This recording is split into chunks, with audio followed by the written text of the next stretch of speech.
Welcome to the Rainmaker Podcast, a weekly show for visionary founders and team members alike to come together and share the heartfelt, the cringe, and the radically honest truths about what it's really like to build and work for brands with the highest levels of visibility.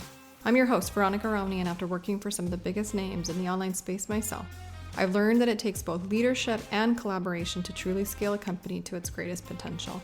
And I'm here to do one thing: empower leaders, teams, and dreams. So let's make it rain on today's episode.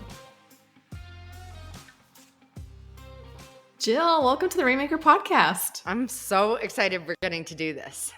Okay, there's going to be a lot of energy on this podcast. I'm just going to predict it because I'm an Enneagram 8. Our friend Caitlin put us together. She's like, I love Enneagram 8s and they should all be friends with each other at all cost. So then she connected us with our energy and fire and no BS kind of mindset and keeping it straight. So I'm really excited to have you on My favorite this. kind of chicks. Yes. I'm really, really excited to have you on this podcast because you have done the thing that almost every single one of my private clients have aspired to do or are in the process of trying to get themselves out of the weeds of one business to then do another business. Like you're doing it. So I want to have a whole dialogue about that because this is what most people aspire to achieve as multi-creatives and all that. So, but before we dive into that, why don't you give people context as to the businesses before you now start this new thing, and then we can dive in. Yeah, so I started my first ever business with my husband, Josh, back in 2012, the year we were getting married. So anyone thinking of doing that, like just from my own experience, that's not the best year to do that. Some days I was like, I don't know, are we going to get married? Because we kind of hate each other right now. And divorce days were like such a real thing for us in the first few years because it took a lot for us to figure out our flow together. But we started with affiliate sites. That quickly became a brand called Screw the 9 to 5. And then that had its own journey, right? Like so many ups and downs, so much ugly crying on Josh's end. No, I'm kidding. I'm kidding on my end.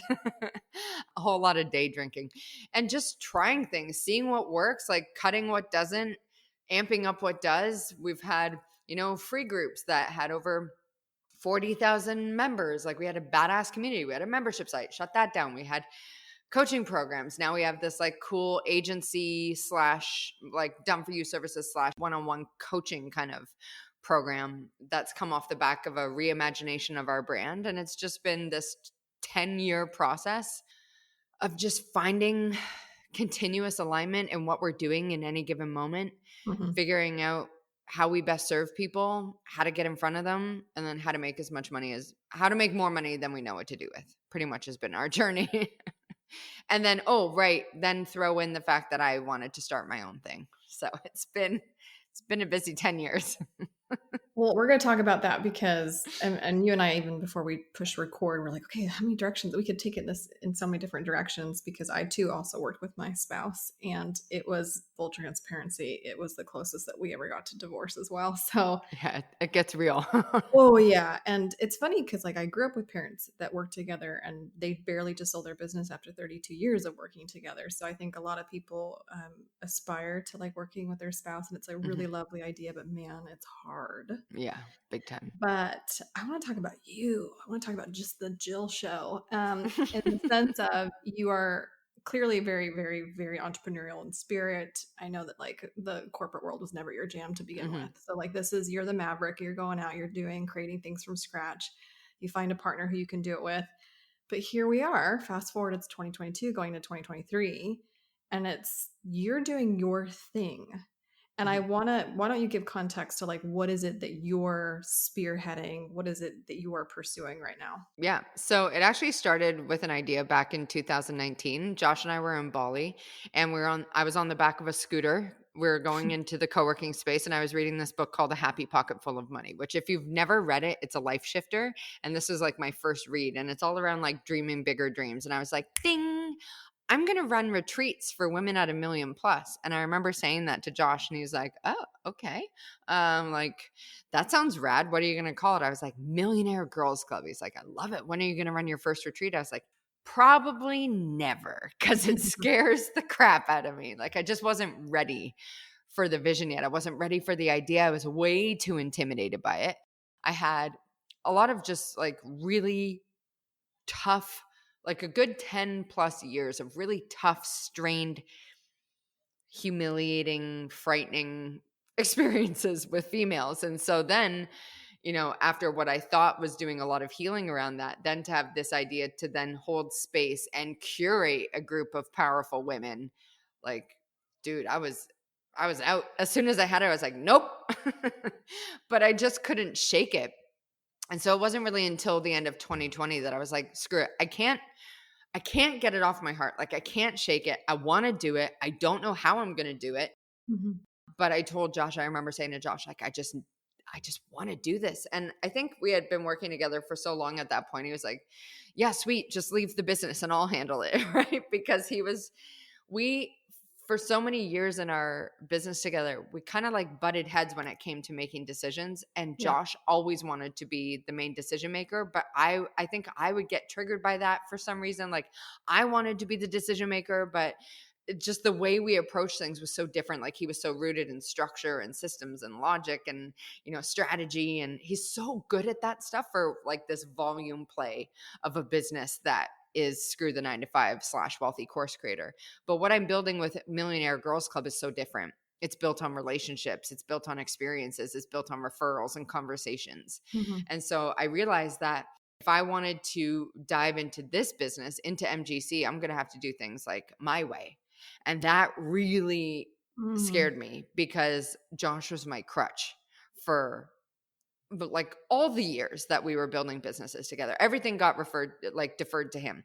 When we were starting to coach, like, Josh was the only person who would teach because I was just so in my head about it. And so I used that as an excuse of like, oh, well, can I really do this? Because like, Josh is the guy who does all of this. And so I think I really let that hold me back, thinking that I had to build the business in a similar way to what we did with this, more mass market volume kind of business versus small numbers, high prices, and built through referrals and connections. And so it kind of like tripped me up for a bit, but I finally got out of my own way in early 2021, started putting it out there, started talking about it, got some coaching clients, loved that. And then finally started filling my first retreat. And I remember right before, maybe a couple months before I was doing it, maybe 3 months before I was actually going to host the retreat, I remember saying to Josh, like, I just don't know if I'm going to do this again. Like, I don't know if this is for me. Like, I don't know if these retreats are my thing. Like, it's been really hard to fill. And he just looked at me. He's like, has it? Because it seems like everyone's reached out to you. And then I kind of looked at him and was like, oh my God, it's the easiest thing I've ever filled, because I was hosting like little virtual mixers to try and spread the word. And I think maybe I got like 3 or 4 people on my end just to say yes to it.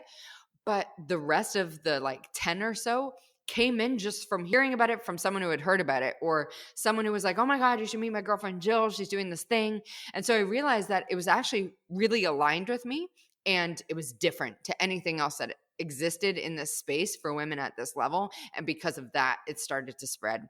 Word started getting out there. People started reaching out. I mean, even you and I, we reached out we got in touch because you watched one of your friends at the retreat. Right. And so that's how you were like, I want in on this.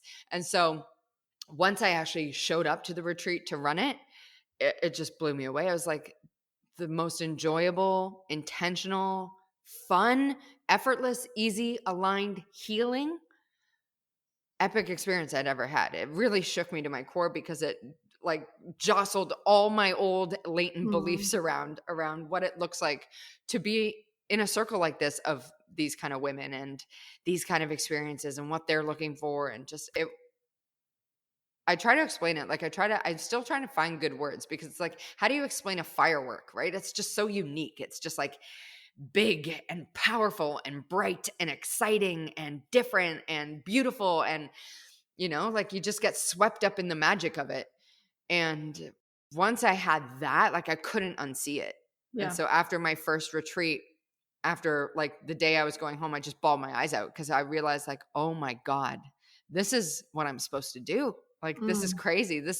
Now I realize why I had to go through like 10 plus years of these like really strained female friendships, so that I could understand how lonely it feels, or how isolating it feels, or how humiliating it feels to be targeted or left out or abandoned or attacked or whatever it is, And so then I came home and I went right back into like beast mode in mine and Josh's business. And honestly, V was like, honestly, I think 2 of my darkest months I've ever had, because I couldn't forget what I Oh. had just experienced. And I was like, all I want to do is MGC. And I hate this now.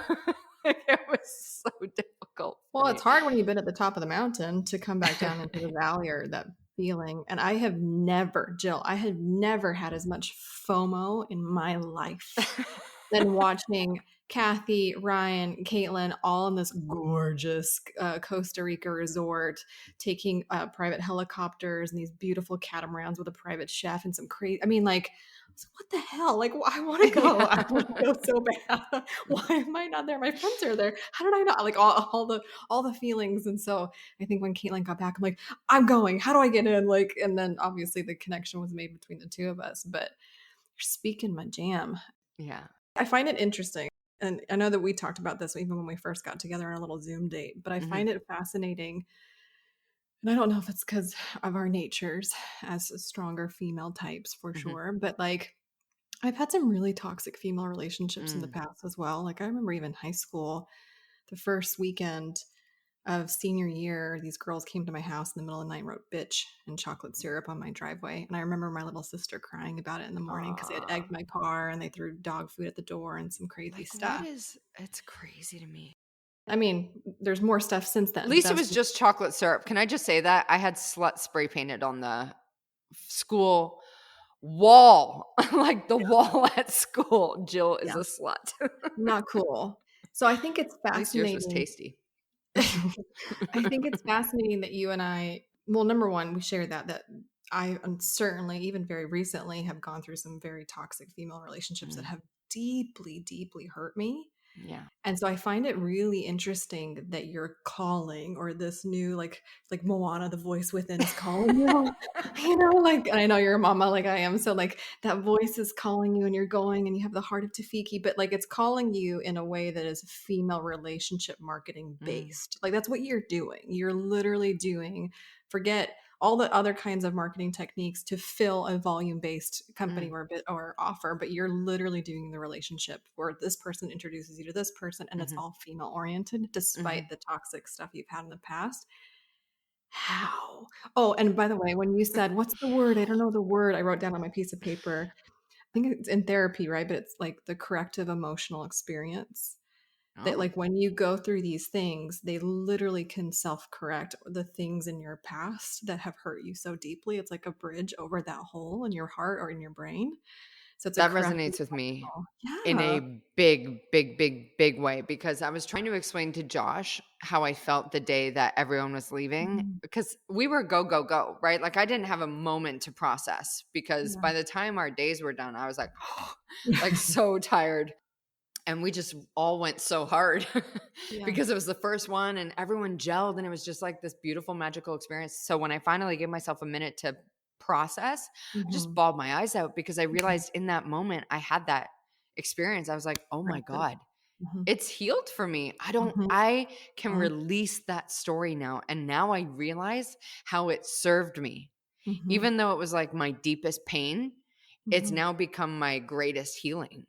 And that awareness, that realization, like it rocked me to my core. I honestly, it's going to sound like I'm exaggerating. I didn't sleep for 2 days straight because I was like, I love my life so much. Like I was just so high on the experience. I couldn't sleep because I was like, must do this more.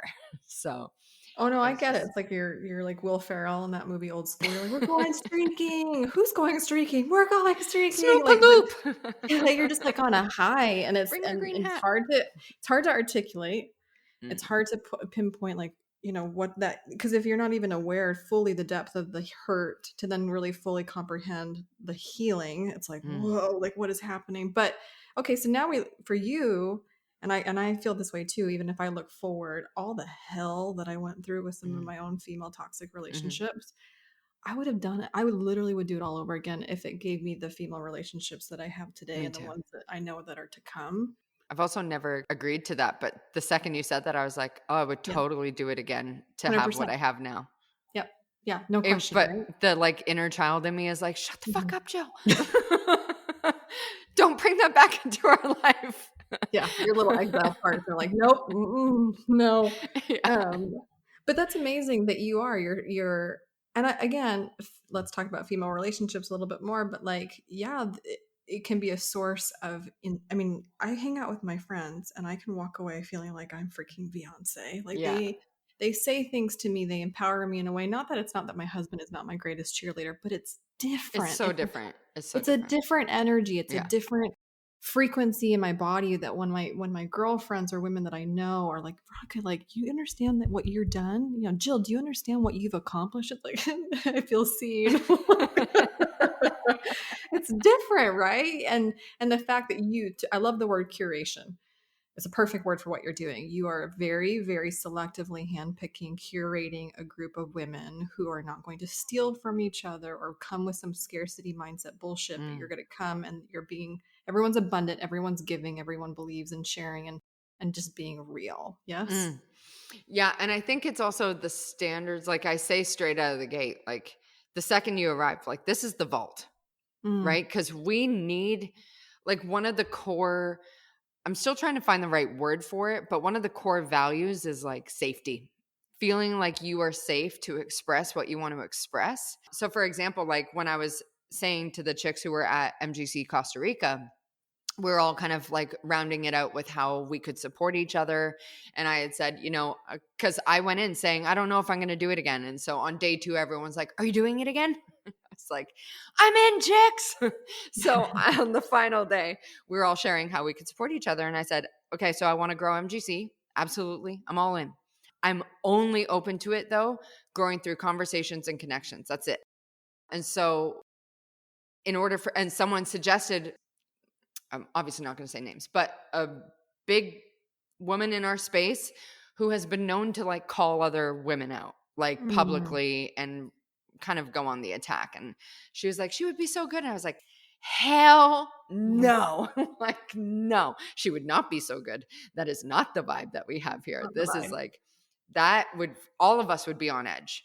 Right. And that is not the vibe of this. This is like, the vault. You need to, like, everything is protected. As soon as you walk in here, you're good. You're safe. You can talk about whatever you want. No judgment on our end. No one's going to attack you. No one's going to abandon you. We've got you. You've arrived. You're safe.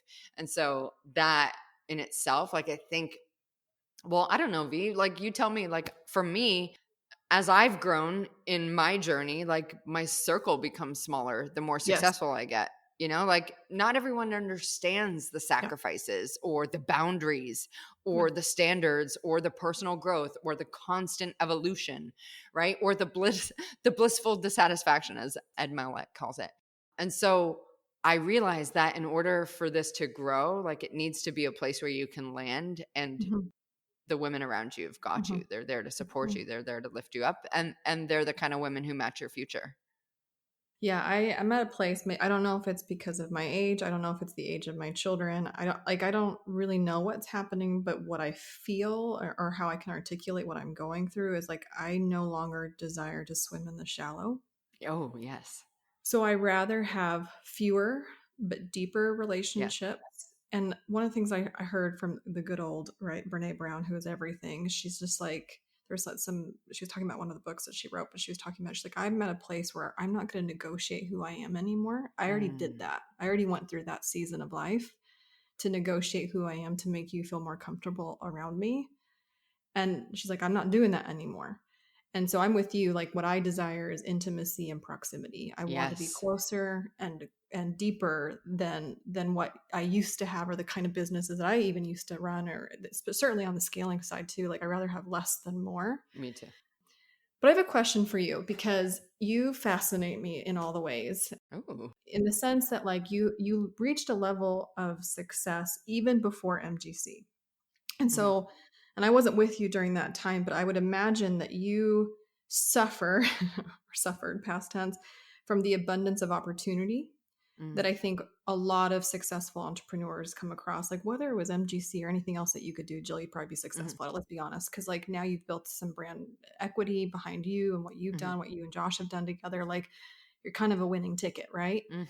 So how did you pick? And I know that it was like one of those things in Bali, it was a moment, and Mhm, sometimes those are unexplainable. mhm, But I work with a lot of CEOs who are multi-passionate, who are multi-creatives, that like they want to do lots of things. And so there's this abundance of opportunity problem, like, well, which one first? mhm, So how did you decide? Because this is very niche. I mean, like, female mhm. entrepreneurs over 1 mil, go. Like, Yeah.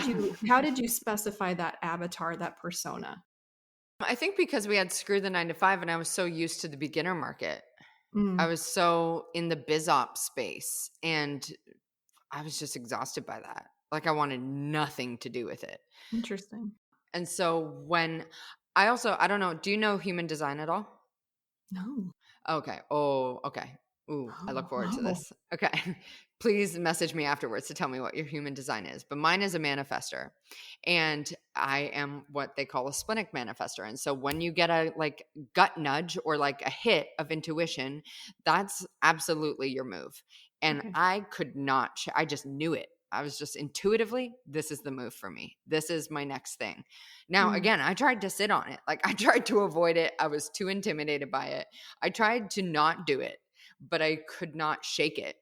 And I've realized anytime that something like comes in as like, this is the move, I just got to lean into it because I'm mm, a big believer that alignment is velocity. And when you find your way into a place of alignment, like anything is possible and you can go as big as you want to go. Right. And so also, I think because Josh and I have experienced moments in our business where we felt deeply unaligned with what we were doing and had to make some very scary / hard decisions to get back into alignment and re-steer the ship in the way we wanted to go. So, him and I have made bold moves like shutting down all our paid offers that no longer served us or were in alignment with who we wanted to be, how we wanted to run a business, the kind of parents we wanted to be, our values, all of that, the kind of money we wanted to make. We shut down everything to hit the reset button. So it wasn't my first time of making a scary decision and wading into the unknown. And again, just that, like, I just knew. Like, there wasn't a, like, oh my God, how am I going to do it? I was just like, fuck it, I'm going to figure it out because I can't shake this for me. yeah. And I'm pretty sure, like, I know my strengths. I know that I have the gift of the gab. I can people with the best of them. I was a bartender for 10 years. Like, I know how to do that. Right. And I know that one of my strengths is relationship building. I've always, Mhm. always throughout my whole life have been the one to bring my girlfriends together or host dinner parties or be like, oh, you should meet so-and-so or you should do this and that. Oh, blah, blah, blah. Connect here. I've just always done that. And so then when it clicked for me that I could turn that into a business, first, again, I was intimidated by. Second, I didn't know how it would work out. But third, I just knew this was the move for me. And so I just had to do the work internally to catch up with that vision, Mhm. figure it out. And then even, I mean, it's been a process for me. Even after MGC Costa Rica, when I was like, I'm all in. And then one of the girls said to me, okay, sweet. Like, but you call this Millionaire Girls Club, but it's not a club, it's a retreat. And we want the club. And so then I was like, oh, damn, I wasn't expecting that. so, so then I was like, why don't I want to have the club? Like, why am I just trying to fill one-off retreats? And then I realized that was due to the fact that I learned that women will either attack or abandon you. And I was too scared to go deep with them because every time I've done that, it's blown up in my face. Mhm, But what mhm, I deeply desire is that connection. mhm. But I was trying to keep myself safe with just filling new retreats with new chicks and keeping it surface, keeping it in the shallow end. Yeah. Right. And so then once I had that and I realized what I truly want is the deep connection, well, then it was like, shit, I have no choice but to lean into it because it's like a soul play for me. And so I hosted a just like a virtual catch-up mixer with all my MGC founding members, I guess you would call it. And I told them that story. Like, you guys really pushed for the club and I was so resistant to it. I've done the work to figure that out, figure out why that is. And so I'm here to tell you I'm all in. I've Oh, created the club. It's here for you. I'm so excited to welcome you into it. And I think out of the 13, well, there was 14 women who came to the first one. One is coming on as like not a co-facilitator, but leading a couple sessions and stuff. And then one is about to have a baby, our mutual friend, Caitlin. mhm. But out of the 12 who were able to join the club, I'm pretty sure like 10 of them are joining. And so it was just such a cool experience to see like, oh, we can go from that into like the deeper calling and grow together and connect and have fun and tell dirty jokes. You're clearly being swept up in that current, and we can call it the current of alignment. If you read The Big Leap, you're operating in your zone of genius. So there's the momentum, you're in flow with yourself, right? It's interesting that you say that, because I don't know human design, but Dr. Sharon Spano is a woman inside of the Rainmaker residency that services the members. And she's like internal family systems, stages of development. And so she talks about all the time that when you shift from stage to stage, it's going to create some internal havoc. There's going to be lots of sirens that are going off because you're like, this is unsafe. I'm scared, all the things. There's a lot of opposition, internal opposition that you will start to feel. And a lot of people will misinterpret that opposition as like, this isn't the right thing to do. Right? Like that's how they interpret, if this was the right thing to do, it wouldn't be this hard and I wouldn't be feeling all these awful things. And like, but you clearly have, right, the nature to be like, nope, I know what this means. The opposition is it's not an opposition, it's an invitation. Yeah. And the invitation is going to be a refinement. I love that like change in wording, because I think for 2019, and most of 2020, I did try to oppose it. I was like, nope, I don't know how I do that. Never going to do it. That won't work. Or I found all the reasons I couldn't. I can't start a business myself. The Screw needs us, or Wealthy Course Creator needs me, or whatever. Josh needs me. The team needs like, so just sitting in my own self-importance of like, I can't leave. The world needs me, And once I realized that was absolutely not the truth, and it was really just my own resistance, my own friction, well, then you're just like, okay, so what is it really? Because if it doesn't leave you, like I really believe that it's something you're supposed to look at. And I'm a big believer in, so when trying to figure out if you're aligned with something, I always ask myself, does doing this feel heavy or light? So when I think about facilitating a retreat, do I contract slightly inside, even just like the faintest little bit? Like, am I just like, I don't want to do that? Yeah. Or am I excited? Am I inspired by it? Am I lit up? Am I called to it? Am I leaning into it? Yeah. Once I realized it was all green for me with MGC, I was like, got to figure it out. I just got to get over my own nonsense that's for so long held me back. We'll be back with this interview right after the commercial break. Did you know that I have a free Rainmaker hiring kit? Skip the formal recruiting process and learn how to source Rainmaker applicants that are already connected to you. I'll show you how to turn a walking testimonial into a rockstar team member for free. Head to veronicarami.com or click the link in my show notes to get your hands on the free Rainmaker hiring kit. Now let's get back to the show. Okay, so you know me, I'm obsessed with team building, so I have to ask, right? Because you and Josh have very different natured businesses and products and offers. Like you said, it's volume play, it's courses, how you staff, I would say, an online education-based business would be different than how you would staff potentially an event-based or relationship-based and things like that. So I'm curious. I know that Josh isn't necessarily, he's always the eternal board of advisors for you, always, same as my companion as well, right? Like he's always a part of this. But with MGC being yours and like you, how are you thinking about the building of the team behind it so that it's not just you? Or do you're like, you know what, I'm used to the big team and I don't want the big team. Like, I don't want the big team. Okay, let's talk about that. Yeah. Why? Because I, am not the best team manager and I don't enjoy it at all. I want the A players who know their role and I don't have to like really not manage them. Like obviously there's some level of management, but I just don't want, what I'm creating is small numbers, high end. That's it. Like I was just at a mastermind with, this is not name dropping, but it sounds like it is. I was just at a mastermind with Grant Cardone. I realize how much that sounds like name dropping as that comes out of my mouth. But I was saying to him, we got to ask him a question. I was like, here's my business, blah, blah, blah. How do I grow my revenue in alignment with where I want to take it while maintaining the fact that this kind of business, at least in my head, is small numbers? Like each retreat will cap out at 20 people max, 22 people max. And so eventually I'll price myself out if I just keep going up and up and up. And if I just keep doing more and more and more retreats, it saps the magic. I don't want either of those.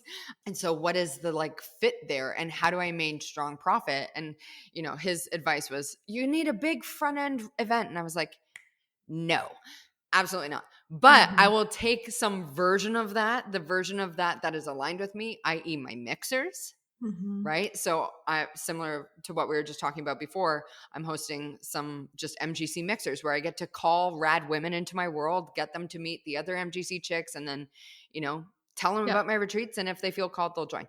And so I took some of what he was saying, but then also made it my own in a way that allows me to keep a small team heavy on the profit, right? Because I also live in a tax haven. So I very much want to prioritize that for myself. And how do I just work with the best in their field? And so the ace up my sleeve with this is my retreat planner. And so she is amazing. I met her at one of Pete Vargas's events. We Mhm. Mhm. really connected in a big way.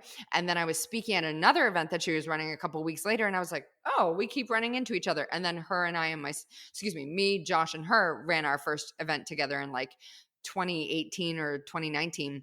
And then we ran another one in 2020. And then I approached her. The second I was like, okay, I'm going to do this, she was my first call to see if she was available. Because I said, I don't want to do this with anyone else Mhm. because she is such a team, an A player that Mhm. I do not have to manage her. I just know that her standard is excellence and Mhm. beyond. And so Mhm. I can trust her to have her side of things. And she knows she can trust me to get the word out there, fill the retreats, make the money, and pay for things, and host it. But even at the retreat, because she's there with me, like anytime some of the chicks had questions, I'd be like, that's a Christy question. That's a Christy question. That's a Christy question. Because I don't want to need to know all the things. I don't need Yeah. to know all the logistics. Yeah. I'm there to curate, host, and connect. Like Yeah. I'm there to facilitate the expansion, the connection, and the ability to recharge. Everything outside of that is a Christy question. And so Yeah. I'm so fortunate to have someone like her in my sphere, in my world, and she charges a lot of money for what she does. And I'm like, yes, I will pay that all day, every day because of the experience you provide. And so it allows me to keep it lean. It comes with a cost because I hear what you're saying, right? And a lot of CEOs are like, I hate managing. I hate managing. And I'm like, wait until you get an A player, and then you might not say that anymore, Yeah. right? Because it depends on who you work with, and I think all of us could define A players a little bit differently, right? So Mm-hmm. for me, an A player is somebody who is extremely self-reliant, Yes. who is super resourceful. So in the absence of me giving them a solution, they'll kind of like come up with 3 solutions on their Yeah. own. They have kind of the grit of an entrepreneur, but they also like the safety of working for somebody else and the connection Mm-hmm. of working with amongst a team. So there's a lot of attributes that you don't learn at school. Like these are Oh, yeah. attributes in a person, how they were raised, their family of origin, like all the things that they've gone through to get to this place. But man, when you work with A players, right? If we're using that kind of terminology, like it makes a huge difference because Agreed.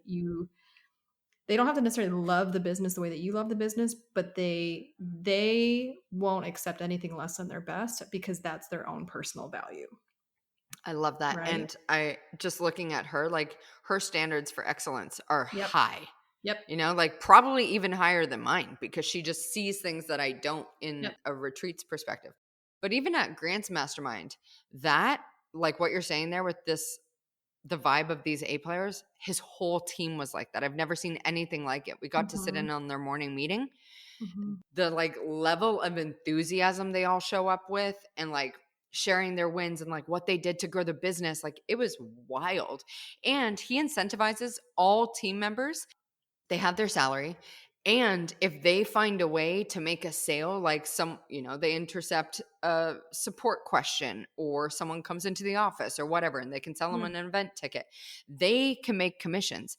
And dude, he had like a customer service rep making over 250 grand a year, just because they're an A player who just took charge and they like make offers and close deals, right? Yeah. So they lift themselves up. And someone said to him, how did you build such a team of A players? And he's like, all you see are the 180 that made it through. You don't see the 400 ghosts who we cut. And I was like, oh shit, that's cutthroat. No, it is cutthroat, and I don't necessarily. I do you know? Did you meet Jeremy? At I know him quite well. Yeah. yes, right. So I Yep. met Jeremy when I was with Tony and Dean for the KBB support that I did. Okay, So that's how I knew him. yeah, Wait, did you yeah. work on Tony and Dean's team? Yeah, so when they launched KBB the very, very first time, Okay. and it was like broke the internet the first time. Mhm. Then they came around and said, "Hey, we're building an elite speaking team because there's so many opportunity for us to share the message, but we're not going to do it. Right. It's just me and Tony." So that's when they contracted with Pete Vargas Yeah. and they brought Pete in and Pat Quinn to kind of come in and Yeah. build the Pat speaking team Quinn. for them. And it was like over 600 applicants. And I applied because I love speaking. And when I had a marketing agency, I would generate a lot of my own leads and clients Yeah. through speaking at conferences. And so I applied and I made it into like the top 5, top 6, flew out to Milwaukee, got trained by Pat Quinn, got really like all in the weeds of everything. And then COVID happened like Oh. 2-3 months later. So everything turned virtual. So then we were doing virtual workshops for Tony and Dean like crazy. And that's where I got to meet the whole Dean crew in Arizona, which included Jeremy. And now I know Yeah. Jeremy works for Grant. But yeah, man, A players. It's fun. It's fun working with people that on their own, in their own world and their own moral compass, hold themselves to their own standards. Mhm.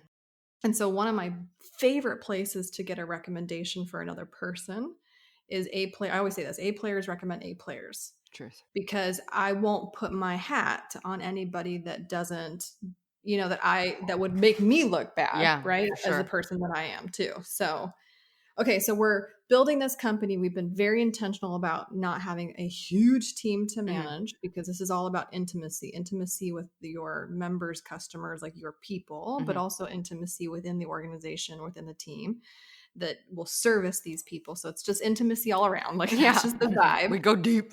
We go deep. That's the value. And how does that make you feel? Because I think there's seasons of leadership, right? Mm. And there's seasons of parenting. The mother that you are to a 6-month-old baby is very different than the mother that you'll be for a 3-year-old versus a Oh yeah, for 13-year-old sure. versus an 18-year-old. For sure. Same thing as you being a leader to others within a work environment. How would you define your leadership season today versus what Oh, it okay. used to be? Ooh. Well, honestly, like if I can just own my own stuff, like I actually don't think I'm a good manager of people at all, really. Like I can, but I look at the way Josh is structuring his team now, and with like he does these daily huddles and stuff, like, and he trains them every day. I've watched him now that I'm out of our business, like operationally. I've watched him go to a whole other level of his leadership. Like he stepped up. I said it to him today because he does training every single day with his team, like teaching them Mhm, something new, mhm. how to better support our clients, like metrics they have to hit for their clients, like all this kind of stuff. And I said to him, like, man, you have gone to a whole other level. And I realized how much I think I actually slowed the business down when I was trying to be, Wow. co-CEO and all this kind of shit. Because I was more of a feeler. Like, even if you look at Myers-Briggs, we are exact opposite. I'm ESFJ, he's INTP. Legit Mhm, exact polar opposites. mhm, He is much more structured, logical, analytical, not a feeler, mhm. very, based in perceiving.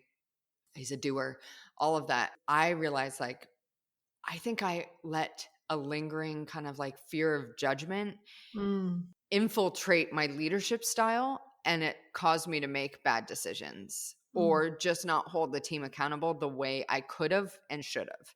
And I realized this because I don't enjoy it. Like, I Yeah, don't want to have this big ass team where I have yeah, like huge meetings and all these like people to watch out for. Like, I don't want any of that this time yeah. around. And I think that's been one of the most beautiful gifts that I've had leaving WCZ / screw the 9 to 5 from like the operations perspective is now I have clarity of what I don't want. I don't want a big team. I don't want volume. I don't want funnels. I don't want sales pages. I don't want like all of that. I want the right chicks at a high Mhm. end price point, badass experiences, cool mixers, and some key people in place. That's it. And Call it a so day. it's just like crystal clear for It's me. like business before the internet. I swear to you. People forget that like there was business during like yellow pages. There was business before Instagram. Like think about like how like really my parents have had a business for over 30 something years. They just sold it. And even when I was helping them when I first graduated from college, I'm like, okay, what's the marketing? The marketing was $1,500 in yellow pages every month. Like, Oh my what? gosh. But most of it was just word of mouth, which is good Yeah. customer service. And people told people, and Yeah. like, oh, you got to call Carlos, you got to call Sophia, right? So like you're doing business in its purity is what I mean, that's just something to I like that. wow, That's a good spin. aspire to, right? It's pure. And it's just people that recommend good people. And I love that. Yeah, me too. Okay, so I know that I could talk to you all day. So here's the last question I want to ask you because out of just like personal interest. Now that and then you can tell everybody how to hang out with us. But how have you and your husband's work dynamic I'm so curious because again, I work with my spouse. Yeah. And I know what we are today to each other versus what we attempted to be to each other when we worked together in the agency, which, I won't ever do it again. But what are you guys to each other today? How does it look like today in your house? How would I phrase this? We're each other's biggest support system. Mm-hmm. We keep it real. We build each other up. Mm-hmm. I just know that he's got my back. Yeah. And I think he knows that I've got his back no matter what. Like, as he's in a bigger season right now because I've stepped out and he's Mm-hmm. had to take, Mm-hmm. rebuilding the team and stepping Mm-hmm. into sales and, all the things. I've tagged in with the life side of things because I just don't even want him to think about it. I'm like, Mm-hmm. you're good. Like, you've got a lot going on. Let me support you in the way that I can right now, because how you're showing up is just so hot and so appreciated. Hold on, go back to that. What did you just say? It's so hot. Yeah. That's awesome. Good for you. Keep going. And so appreciated. And I just want to play a part in it in Yes. my own way, not in a way of like stepping on his toes or trying to even when we're discussing certain roadblocks we might be facing. Like, I just always know that the final call is his for his business. Whereas I think before we always stepped on each other's toes. Yeah. And now I just like, no, man, I trust that you've got it. Like, I know you've got it because you're so good at this. Yeah. And just the way he thinks and he's just so steady. And I appreciate that in such a big way. And so now it's like my turn to kind of step in and handle the life side so that when he is with our son, he can be present. When he is with me, he can be present. He can go, to CrossFit or rugby or tennis or whatever and like disengage from the business because he's in a big season of growth right now. And so I just want to be there for him. And I know, like, even when I was going through my moment after coming back from MGC and like my dark period, like it was on one of my many emotional breakdowns to him where he just looked at me and was like, honestly, like, why are we even prolonging this? Let's get you out like right now. You need to go into your own thing. It's clearly what you want to do. It's obviously not good for your mental health to be in WCC anymore. So let me help you with that. You're out, man. You've got it. You can step into your own thing now. Yeah, he freed the genie. He freed the genie to let the genie do whatever the hell the genie wanted to do. Oh my gosh. Okay, I'm gonna like clip this part of our interview and like send it to him like you're welcome. So next time she's mad at you, just play this like, oh, it's so hot. Yeah, maybe she'll make out with you again. That's so funny. Oh man, you're like a kindred sister to me because I mean your words I could say are like kind of my words. Like there were so many things that resonate with me, very, very parallel experiences. I love the clarity that you have. I'm excited to cheer you on and see you do you. And then selfishly, I'm like, as you do you, it benefits me because I'm like, yes, sure. I want all this too. So I'm sure. just like so grateful that Caitlin put us together. So grateful to have you in my life. You know that I will ride or die for you. So whatever I can do, but tell the good people who might be listening to this podcast and like desperately want to go in a private helicopter with us, how that works or how they can get a part of MGC if this is a fit for them. Well, can I just quick say before I go into that what you just said is such a perfect example of why I love MGC so much, right? Like it just brings in the most empowered, kind, generous, supportive, high vibe, successful, big thinking women. That to me is like a whole other level of just excitement and just like purpose. Yeah. And so I just like you just summed up exactly why I want to do this more, because Yeah. of how you show up. And I know, like, I know that you're connected to, my client Tina, and Caitlin brought us Mhm. together, and all the other Mhm. women that Mhm. will be like the second Caitlin. It was so funny. We're on the bus and she's like, I have the perfect person who needs to come here. I was like, tell me who it is. And she's like, her name's Veronica, and she helps entrepreneurs and faces of brands find, hire, and train their CMOs. And I was like, she's in. Done. Because it sounds like such a perfect fit for what so many of the women need. And that's another ripple effect that I love about MGC, is so many of them collab together. Yeah. Like, it's such a ripple effect, and they work together and they join each other's masterminds and they do podcast interviews and they refer services and all that kind of stuff. So that right there is the power of connections. I'm a true believer in that. So with that being said, if you feel called to the magic that sounds like, or how we've talked about MGC, best way to get in touch with me is just over on IG at the Millionaire Girls Club. So that's pretty much it. Like, I just always kickstart things through conversations, and then we're going to hop on a call just so that I can make sure it's a vibe fit, Yeah. because it must be, like, I say to everyone, if it's not a full body fuck yes, like, don't even worry about it, because I don't want you joining if it's not a full body fuck yes. This is pure full body fuck yes energy. That's it. And so if that's not you, no worries. No need to even reach out. That's the question on your intake form. Like, is Is this a full body fuck yes for true you? or false? It's so funny. Okay, well, it is, Jill. All the things I could say and more, but you are a joy. What you are doing, the world. You said, like, the world doesn't need. Yes, the world does need. The world needs this. I think there's a lot of women who have suffered or are currently suffering with some toxic female relationships, in spite of the fact that they still desire and crave it and need it. And you are providing the most luxurious corrective emotional experience. So if that's you, if you're the person that's like, I want female connection, and I don't want to be the smartest person in the room anymore, and I don't want to feel lonely, and I don't want to play small to make other people feel comfortable around me, and I don't want to compromise who I am, this is the place to be. And this is something that Jill, thank goodness, is pursuing to provide that for us. So thank you, Jill, for joining the Rainmaker podcast today. Thank you for having me. Such a good combo. Thanks for listening to the Rainmaker Podcast. We believe you can't get real results or have real relationships that last without being real first. If you resonated with today's episode, leave us a review so we can keep serving up the truth and tips that help you become the empowered leader that I know that you are. And always head over to veronicarami.com to check out all the free resources I have for you and the show notes from this episode. Until next time, my friends.